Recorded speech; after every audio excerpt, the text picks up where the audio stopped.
Hello viewers, today we are going to study about Matthew Arnold's poem Thyrsi. In this we are going to study about his symbols, the images and the stanza form that he has used.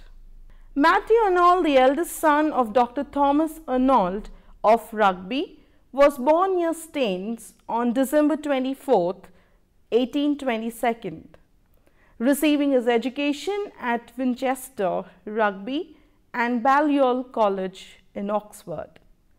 Having secured the Newdigates Prize, he passed to Oriel and was elected a Fellow in 1845. For a while he served as a private secretary to Lord Lansdowne, afterwards accepting an inspectorship of schools. In 1849, he published his first volume, The Strayed Rivalrer and the Other Poems. By A. Empedocles on Etna came in 1852. In second series, a poem in 1855, Me Rope in 1859, and the new poems in 1867. Meanwhile, it was in 1853 that he was first given a taste of his quality as a proseman. His critical prose was collected in 1865 and published under the title of Essay of Criticism. This was followed by lectures on the study of Celtic literature in 1867, Culture and Anarchy in 1869, Last Essays on Church and Religion in 1877, Mixed Essays in 1879 and Irish Essays in 1882. In 1857, he had been elected Professor of Poetry at Oxford, received a pension of $250 a year in the year 1883, dying suddenly at Liverpool in April 1888. A quiet, slight, delicate-looking man with a touch of superciliousness in his pleasant, cultured voice, though nothing but graciousness in his manners, a presence that seemed to breathe a refined, scholarly atmosphere. Unlike many poets who passed through one or other of the universities, Arnold was the personification of choice of academic tradition. Oxford inspired some of his happiest verses, and who has summed up its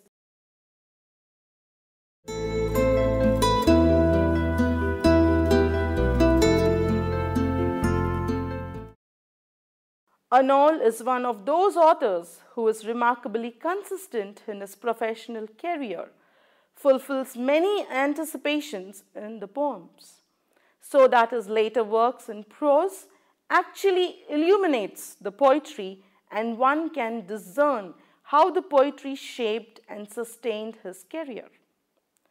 To see him steadily and whole, we need to correlate his early works with his later works. Arnold himself thought the poems valuable as cultural history. He says, "My poems represent, on the whole, the main movement of mind of the last quarters of the century." He wrote his mother in 1869. They have become to us, of course, much more. Arnold's 19th century crisis has become our norm, that is, his wandering between two worlds seems like a less diagnosis of the Victorian malaise than a statement of the human condition. His great symbols, the two worlds, the sea faith, the ignorant armies clash by night, are so successful that they have become almost too overriding as to keep the Victorian age, and to our own as well. They tyrannize over our minds, as it were, so that we see ourselves in their terms. We forget that Arnold later taught us about the provisional nature of figures, a language not rigid, fixed and scientific, but fluid, passing and literary. Arnold's great figures are largely heuristic. They invite hypotheses rather than absolute, and they help us to certain diagnosis. He was, as he himself describes in Goethe, physician of the Iron Age. He read each wound, each weaknesses clearly, and said, "Thou allayest here and here." This we could read in his memorial verse 240. Arnold is mainly the diagnostician, while the essayists prescribe the treatment. Rugby Chapel, coming comparatively late, celebrates the Father Thomas Arnold, who would not alone be saved, and it may be seen as a kind of rite of passage. Matthew receives the Father's mantle on his own shoulders, undertaking to lead the way to joy and love and light, a kind of certitude and peace and help for pain. Just because the diagnosis was so brilliantly objectified in his poetic symbols, he is better qualified to devise a treatment that may go to the root of the malaise. But the positive action of the physician is implicitly in his poems.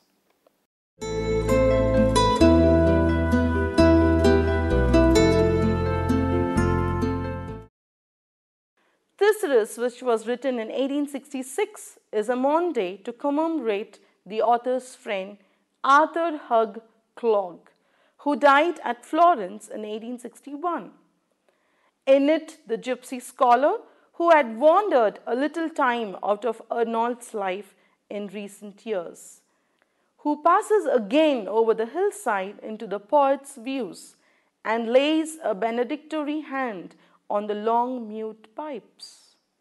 And at that touch, the hoarse shout of the city dies away, and the youth-longing spirit of the wanderer, with its message of unconquerable hope, invades the poet's soul again, where he lies crying in mournful memory of that other companions of his quest, his dead friend Clough. Clough and Arnold attended both Rugby School and Oxford University together. But while Clough was acknowledged as a bright star, Arnold was perceived as a dandy. It was not until his first volume of poems was published, a collection with a definite elegiac tone, that Arnold's friend and family realized his extravagant style of dress was a mask he wore to face the alien Victorian world outside academia, and to cope with having a famous father the headmaster of Rugby. Clough did not do as well at Balliol College, Oxford, as at Rugby. He graduated with second-class honours, telling Arnold's father that he had failed. However, he was awarded a fellowship at the Oriel College. Several years later, he resigned his position, partly over reservations about accepting the 39 Articles of the Anglican Church. Clough travelled on the continent for a time, returned to England, and accepted a rather dull position in the Education Office. Clough died in Florence in 1861. Arnold began his elegy shortly thereafter, but he did not complete and publish it until 1866. Thyrsi is set in the countryside around Oxford, where Arnold and Clough had taken many walks in their happier days. An elm tree on a hill came to have meaning for both of them. They agreed that as long as the tree stood, the scholar gypsy was still alive, roaming the Cumnor hills near the Oxford. The scholar gypsy was a legendary 17th century Oxford scholar who was growing impatient with the learning of his days, was said to have left Oxford to live among the gypsies and learn their folklores. According to this story, the scholar said that he would return once he had mastered the gypsies' lore. But he never did it, and he passed out of time into the realm of myth. From the 17th century into the 19th century, people would claim to have seen Scholar Gypsy wandering about that region. He would appear without warning and just as suddenly be gone.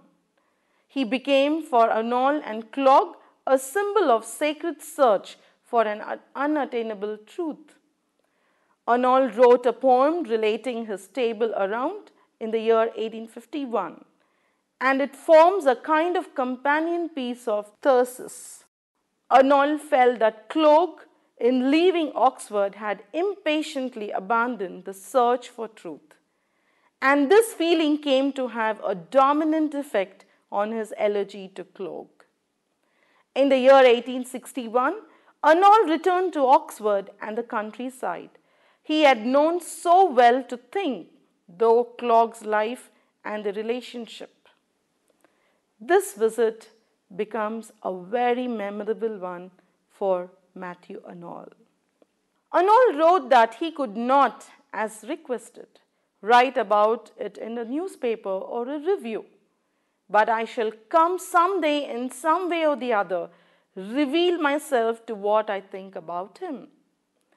Within a month, he delivered at Oxford the public tribute, which contained in this way, that is, the last words on translating Homer. But the more personal statement required a process of time. In January 1862, thanking Mrs. Clogg for some of her husband's verses, he said, "I shall go alone after Easter, and there among the Cumnor hills, where we have so often rambled, I shall be able to think him over this visit." That Arnold reacted the walks, the way they have spent their time, which he and Clogg had taken almost 20 years before, and in that reacting found the structure of his poem. Compositions, however, did not come easily. In the year 1863, Clogg and the Cumnor hillside was on a list of works to be composed, and in April 1866, we learned that the elegy had been forming itself in the poet's mind for the past 2 years.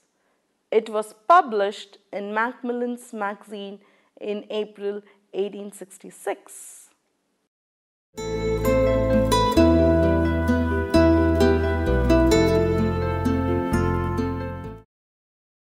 The reason for this delay is doubtless to be found in a peculiar nature of Arnold's relation with Clogg. As Dr. Arnold's prize pupil preceding his friend through Rugby, Balliol and Oriel, Clogg was a kind of intellectual older brother to Arnold and profoundly influenced his development. But his tendency to plumb all religions and social questions to their depths, even of his own bewilderment, represented to Arnold a spiritual danger latent in himself. He tried to fend off Clogg, and it must be confessed that he sometimes used his friend as a whipping boy for his own errors.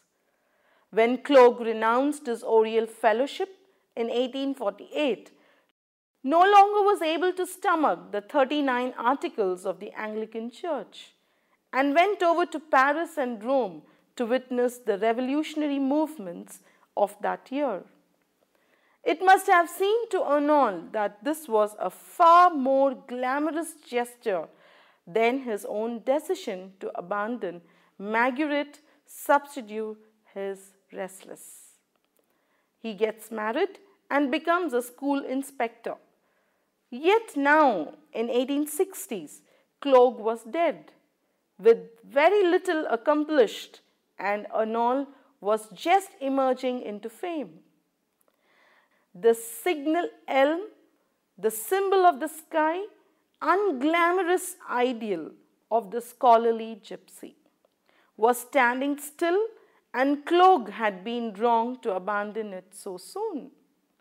No wonder that Thyrsis is rather critical of its protagonist, that it comes to bury Caesar, not to praise him, and that the usual elegiac structure of the death and rebirth of the hero is replaced by that of the loss and recovery of the elm. Arnold admitted in respect to the pastoral form that there is much in Clogg, the whole prophet side, in fact, which one cannot deal with in its way, and one has the feeling, if one reads the poem as a memorial poem, that so much I do not send the poem to Mrs. Clogg. Still, Clogg had this idyllic side too. To deal with this suited my desire to deal with that Cumanor country. Anyway, only so could I treat matter this time.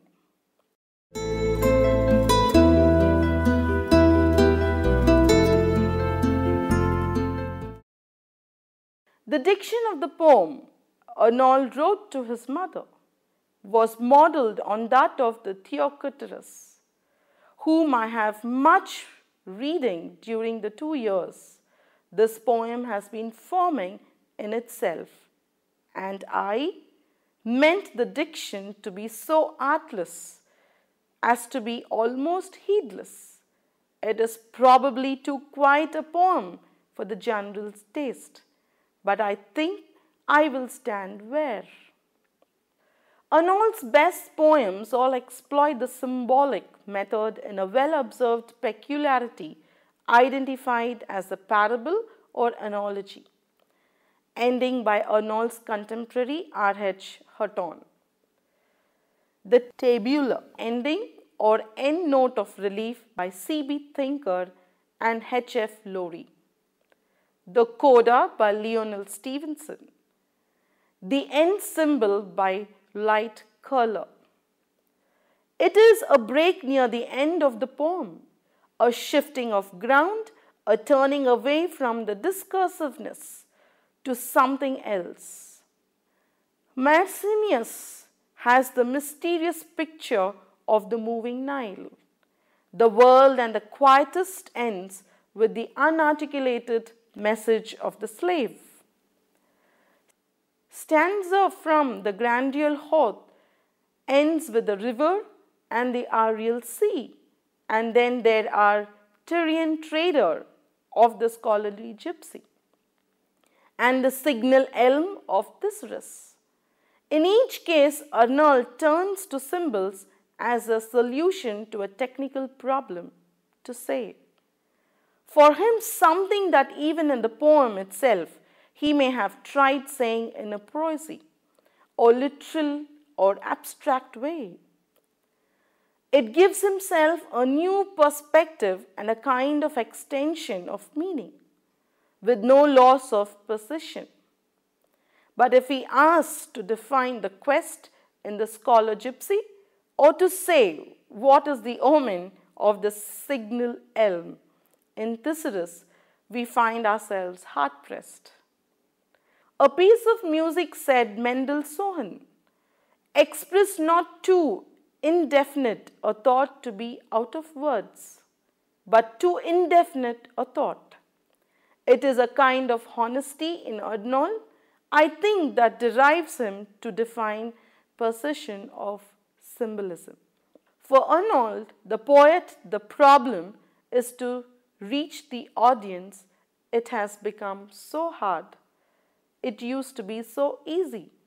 Oh, easy access to that hearer's grace, when Dorian shepherds sang to Proserpines. The main image, the gypsy, the light from heaven, the quest are more closely related to the idea of vocation, and in the end symbol of the tree. All these images converge. The light we sought is shining still. Thus thou ask proof? Our tree yet crowns the hill. Our scholar travels, yet the loved hillside. Louis Bonneretto, drawing on Louis Casminian, tentatively proposed that the signal elm of Thyrsis is a symbol of symbolism.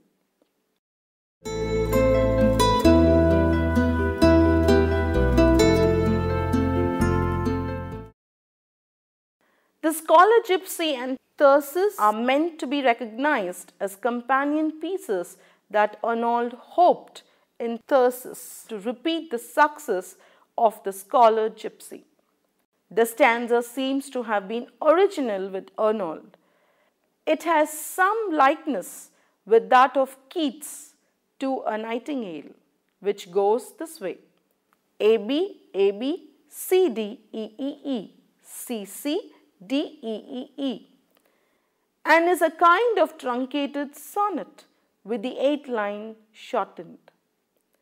Arnold's form is more subtle, for it has 2 different quatrains, BC, BC and DEED, and the shortened line is nearer the middle to give a neater balance. Further, the 6th or the shortened line rimming with the first, that is AB, C, BC, A, seems to make the first 6 lines a finished unit and to divide the stanza into 2 separate parts. Yet does not, and thus the ear is pleasing by deceived. For only in the 3 stanzas of the 25 of the scholar Gypsy and in the 5 of the 24 of Thyrsis is there a full stop at the end of the 6th line, and in 1-7 more in the former poems and 4 more in the later is there a strong pause there. A very special device of Arnold is the break at the end of the first lines of the stanzas. In the scholar Gypsy, there is a strong pause at the end of the first line in the 6th stanza and a full stop in 10 others. In Thyrsis, there is a strong pause in 1 stanza and a full stop in 10 others. A stylistic peculiarity of both poems, though Arnold is fond of it elsewhere, is the number of the lines beginning with and. That's another quality, or that's another technique that Arnold uses. The scholar Gypsy has 54 such lines of the 250 lines. There are only 2 stanzas without them. 3 stanzas have 5 of them. The proportion is less in Thyrsis. It has only 35 lines out of the total 240 lines.